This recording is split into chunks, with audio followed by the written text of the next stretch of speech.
All right, scholars, let's review. Suppose you received $10 from your grandmother for your birthday and you spent $4 on snacks, and it says using addition, how would you write an equation to represent the situation? So we need to write an equation, that means something with an equal sign, that uses addition to express receiving $10 and spending $4. So receiving $10, receiving means you have more money that's positive, and spending $4 means it's negative. Then it says using addition, we will write an equation. 10 plus negative 4 is 6. That means you have $6 left over. Then when I model this on a number line to show my answer, I'll start out at 0 always. We always start at 0.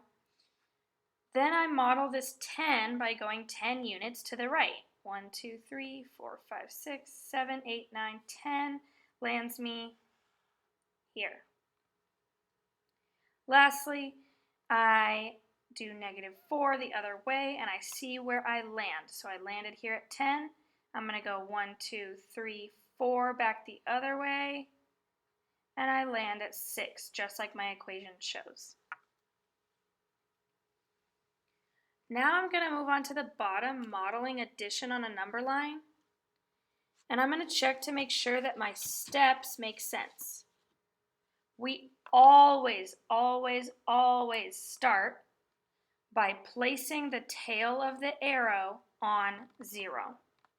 Whatever arrow we draw first always starts at 0.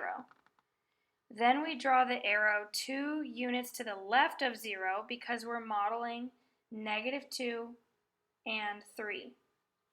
Negative 2 goes from 0 all the way to negative 2, and the direction we would draw that arrow is to the left since you are counting down from 0. A negative number points to the left from 0. Then we start the next arrow at the end of the first arrow. So I should have already started by starting at 0, going to the left, negative 2. Then I'm starting in the same place when I draw my arrow. And the second arrow goes 3 units to the right from negative 2. 3 units to the right of negative 2 is 1. So I'm going to demonstrate drawing this on the next page, so get ready to flip.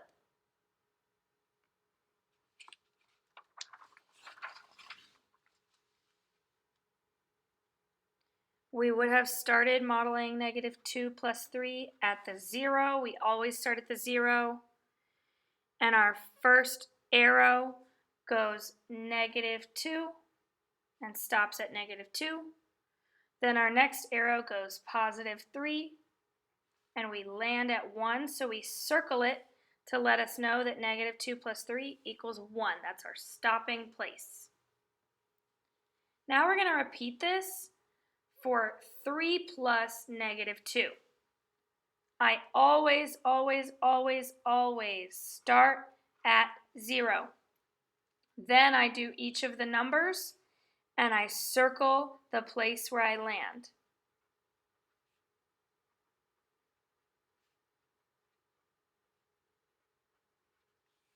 So start at 0, and we're doing 3 plus negative 2, so I'm going to go 3, and negative 2 goes 1, 2 that direction, and I land on 1, just like before. So 3 plus negative 2 equals 1.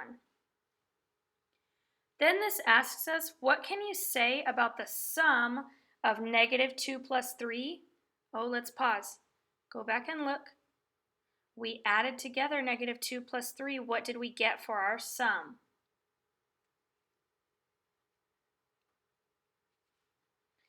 And the sum of 3 plus negative 2. We just did that one. 3 plus negative 2 is also 1. What can you say about the sum of negative 2 plus 3 and 3 plus negative 2? Well, the sums are the same.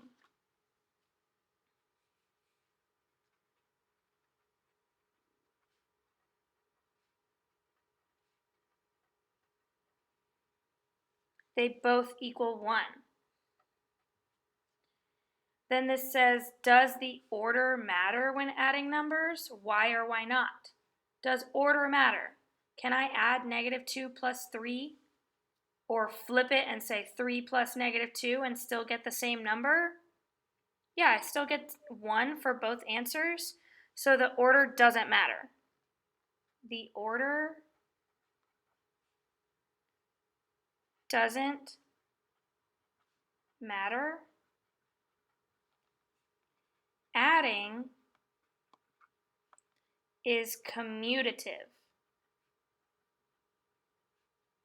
Commutative means I can move the numbers around and they will still add up to be the same.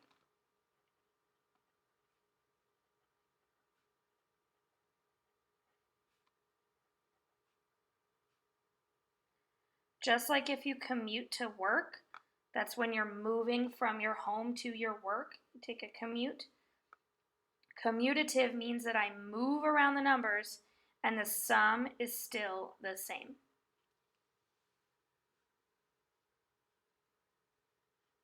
Check to make sure that you have everything written down that I do, and we're going to move on to example 2.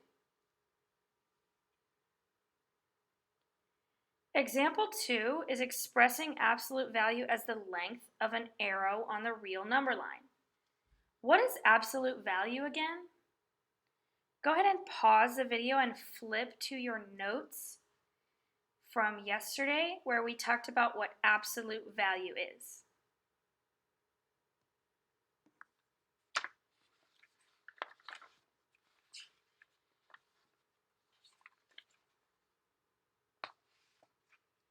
Yesterday we said that absolute value is the distance between a number and 0 on a number line. That's what absolute value is. The distance between a number and 0 on the number line. So when it asks us, how does absolute value, the distance between a number and 0 on the number line, determine the arrow length. Well, when we draw the arrow length for -2, we always start at 0 and we go -2. The distance between this number and 0 is 2. So the distance determines how long the arrow is. It's 2 units long. Arrow is 2 units long. Absolute value of -2 is 2.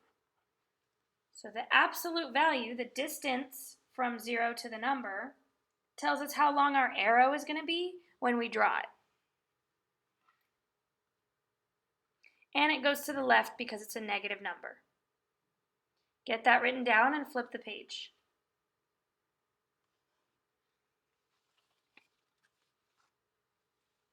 Now it asks us, how does the absolute value determine the arrow length for 3? What does absolute value mean again? The distance between the number and 0 on the number line. So 3 is right here, and its distance to 0 is 1, 2, 3 units. That means when I draw my arrow for 3, remember I always start at 0 and I go 3 units because that's the absolute value of 3. Even if I were to have done another number first and then put the arrow length for 3, the arrow would still be 3 units because that's the absolute value of 3. And it would go to the right because 3 is positive. Describe how the absolute value helps you represent -10 on a number line. We're going to describe.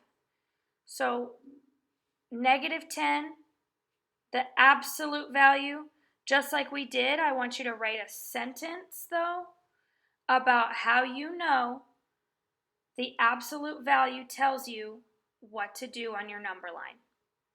What you do on your number line and how the absolute value tells you to do that.